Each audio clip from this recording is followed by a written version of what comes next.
This is the Seal, a budget-friendly scanner that won't blow you away with its quality, but it's good enough for simple scans. I've used it on a variety of objects to mainly test out its capabilities, but the one thing I haven't tried yet is scanning faces.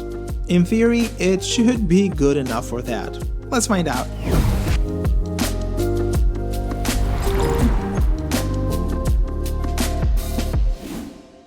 The one thing 3D scanners have over photogrammetry is the immediate feedback you get when using them. With photogrammetry, you always have to keep track of the areas you've covered, and even though it gets easier with practice, you can still lose track with more complex objects. With 3D scanners, there's none of that. We can immediately see which areas are scanned and which areas are still missing. Another great benefit of 3D scanners is how quick the process usually is. As you can see, it takes me about a minute or so to capture most of Natalie's face. Granted, this is just geometry data, but I'm not going to try and capture any texture information because I know already that this is not Seal's strong point. As a matter of fact, this is not a strong point for any budget scanner out there. Overall though, the whole process went smoothly. The biggest issue I encountered was the scanner losing tracking. Fortunately, it always managed to recover, so the actual scan wasn't affected. It was just a bit annoying to deal with. At this point, I should also mention that the tracking issues were not entirely Seal's fault. Most of the blame falls on me. My framing 9 times out of 10 wasn't ideal. That's because I had to watch the screen to ensure the scan was proceeding smoothly. As a result, I wasn't paying close attention to the area I was actually scanning. This is where a device like RevoPoint's Miracle Plus could come in handy. The screen where you monitor your scanning is right on the device, so the scanning process should feel much more natural. I've already contacted RevoPoint for a review unit, so if they reach back, I'll let you know. Because of this awkward way of scanning, I didn't manage to scan the face in one go, so I had to do a second pass to make sure that at least the most important areas of the face were properly covered.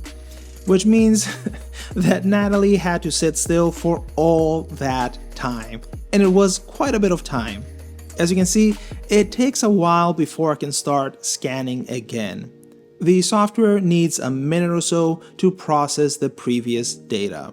I would say this is one area 3D Maker Pro could improve. It would be great if we could start scanning right away while the software processes the data from the first pass in the background. This would make scans like this one much easier, especially for the person being scanned. Because of this, I gave up on capturing the rest of the head, so the ears and parts of the neck and jaw are missing from the final scan. Lining up the two scans though was super easy. Identifying the same areas in both captures took a matter of seconds, and the software did a great job lining them up. As I found out though on our second try, auto alignment also works perfectly well. I was so used to manually aligning the scans that I didn't even think of picking auto alignment. But as you can see, it works great. Let's now see what kind of mesh we can get out of these scans. Since the last time I covered the Seal scanner, 3D Maker Pro made quite a few adjustments on the software. Among other things, we now have several more options in the refinement dialog, which helps with how much the data will be filtered. From my testing though, it doesn't make a huge difference. Sometimes you might be able to get a tiny bit more detail, but in most cases what you will get is going to be either a sharper or blurrier noise. For example, this is how the high setting looks, which is not bad at all, but it's a little bit too noisy. If we pick the low setting, the noise is still there, but it's less sharp. Either way, this type of noise can easily be smoothed out in ZBrush, so I didn't really bother anymore with the advanced settings. I just exported the mesh as an OBJ and started refining things in ZBrush. I wasn't interested in finalizing the asset, I just wanted to go through the process to get a sense of how this could work in the future. I first got rid of the messy geometry that would give me problems in the sculpting, and then I started smoothing out the mesh. I usually go with the smooth peaks brush first, just to get rid of the very rough parts, and then I usually go with smooth valleys. Once that's done, I go ahead and use the regular smooth brush to even out any bumps or other minor glitches on the mesh. I then used the sharpen brush to just define the main areas a little bit more, mainly lips and eyes. Of course, I don't consider this a final asset by any means, but it's good as a first experiment. My goal for next time is to try and capture the entire head in one go.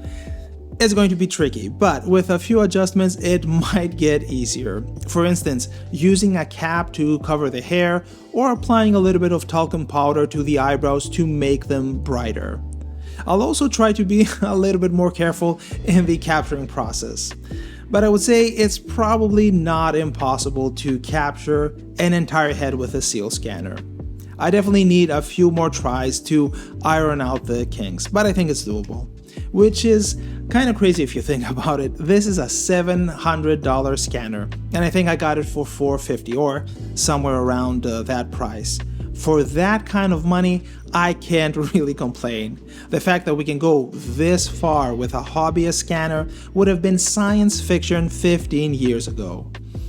So, to summarize, yes, you can capture a face with a budget scanner. It's not going to be perfect, but you will be able to get a good enough scan to use as a base for your sculpt.